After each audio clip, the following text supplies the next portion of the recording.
Registration of partnership. Partnership को कैसे register करवाया जाता है वो एक तरीका बताऊंगा आपको, और जिस हिसाब से पेपर में लिखना है उसी हिसाब से आपको बताऊंगा कि किस तरीके से पेपर में अटेम्प्ट करना है आपको। चलिए शुरू करते हैं। शुरू करने से पहले आपको बताऊं कि इस चैप्टर के सारे लिंक्स आपको डिस्क्रिप्शन में मिल जाएंगे। Registration of a partnership firm is not compulsory under law. ये बात सुन के कईयों को हैरानी हो जाती है कि लॉ ये नहीं कहता कि जरूरी है कि पार्टनरशिप को रजिस्टर करवाना ही करवाना है, मगर रजिस्ट्रेशन के कई फायदे रहते हैं जो मैं आगे डिस्कस करूंगा। The partnership act 1932 provides that if the partners so Dzire they may register the firm with the registrar of firms of the state in which the main office of the firm is situated। तो ये compulsory नहीं है, अगर वो चाहे partner चाहे तो partnership act 1932 के अंदर जिस जगह वो काम कर रहे हैं उस जगह पे जो स्टेट पड़ रही है, जैसे पंजाब में काम कर रहे हैं तो पंजाब की जो स्टेट पड़ रही है, हरियाणा में काम कर रहे थे हरियाणा की स्टेट पड़ रही है, जिस जगह पे उनका हेड ऑफिस है वहां पे जो स्टेट पड़ रही है उसके अंदर जो रजिस्ट्रार ऑफ फर्म्स है उसके अंदर रजिस्टर करवा लें। ठीक है। A firm may be registered at the time of its formation और एट एनी टाइम देयर आफ्टर।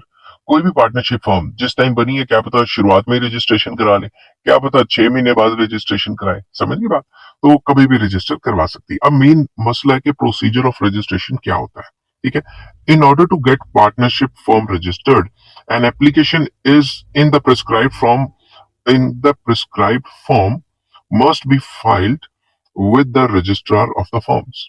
जब भी पार्टनरशिप को रजिस्टर करवाना पड़ता है तो रजिस्ट्रार ऑफ फर्म्स के पास जाना पड़ता है और एक फाइल जमा करवानी पड़ती है प्रिस्क्राइब फॉर्म में। मतलब जो जो डॉक्यूमेंट्स चाहिए वो सारे नंबर वाइज डॉक्यूमेंट लगा के सारी की सारी टर्म्स एंड कंडीशंस फुलफिल करानी पड़ती है, वो फाइल रजिस्ट्रार को जमा करवानी पड़ती है।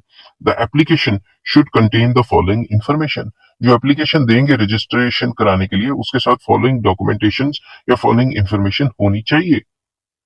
नेम ऑफ द फर्म, के कंपनी का नाम क्या है जो पार्टनरशिप के अंदर है। The principal place of business of the firm, के मेन जगह कहाँ है जहां बिजनेस चलेगा, मतलब head office type. Name of other places where firms business is carried on, main जगह जहां पे हेड ऑफिस है वो तो है ही है, मगर कहाँ कहाँ बिजनेस चला रहे हैं वो भी सारा इंफॉर्मेशन देनी पड़ेगी। Name in full and permanent addresses of the partners, partnership partners के फुल नाम और उनके permanent address. The date on which each partner join the firm, कि वो कौन सी डेट है जिसमें सारे के सारे पार्टनर्स ने आपस में जो पार्टनरशिप है ज्वाइन की थी। Duration of partnership if any, अगर कोई लिमिटेड टाइम के लिए पार्टनरशिप है तो बता दें कि इतने साल के लिए पार्टनरशिप है। ठीक है। The application should be signed and verified by each partner, ये एप्लीकेशन के ऊपर सारे पार्टनर्स के साइन होंगे और वेरिफिकेशन होगी। Then it is submitted to the registrar of firms of the area in which the principal business of the firm in which the principal place of firm's business is situated or proposed to be situated। मतलब उस registrar के office में जमा करानी है जहां पे main business है। फॉर एग्जांपल पंजाब में है तो पंजाब में जो हेड ऑफिस पड़ता है रजिस्ट्रार का वहां जाएं, अगर दिल्ली में तो दिल्ली में जाएं। ठीक है। तो वहां पे प्रिस्क्राइब फॉर्म में एप्लीकेशन जमा करवा देनी है। A small amount of registration fee is also deposited along with the application। Application के साथ साथ एक रजिस्ट्रेशन फीस होती है थोड़ी बहुत, वो जमा करवानी होती है। The application submitted to registrar is examined, जो एप्लीकेशन जमा करवाई जाएगी रजिस्ट्रार उसको गो थ्रू करेगा, एग्जामिन करेगा। If registrar is satisfied that that every क्या लिखा है मैंने, satisfied that every that is in order, यहां लिखना था दैट एवरीथिंग। ठीक है।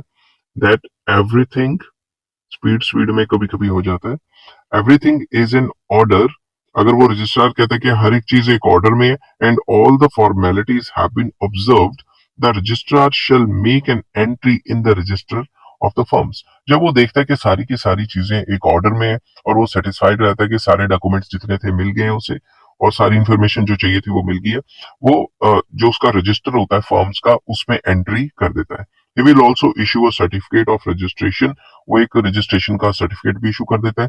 Any change in the information submitted at the time of registration should be communicated to the registrar।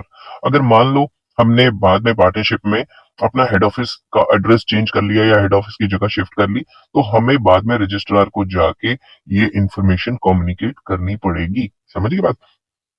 तो जो भी टर्म्स एंड कंडीशंस है जिसपे हमने फर्म्स को रजिस्टर कराया, अगर उस टर्म्स एंड कंडीशंस में कुछ भी चेंज करते हैं या फिर परमानेंट एड्रेस चेंज करते हैं या कुछ भी ऐसा चेंज करते हैं या पार्टनर्स के बीच में कुछ चेंजिंग आती है, कोई रिटायर होना चाहता है तो वो जा सकता है और जो एग्जिस्टिंग है वो रह सकते हैं, ये सारी इंफॉर्मेशन रजिस्ट्रार को कम्युनिकेट करनी पड़ेगी। आई होप ये वीडियो आपको पसंद आई होगी। अगर पसंद आती है तो please like share and subscribe.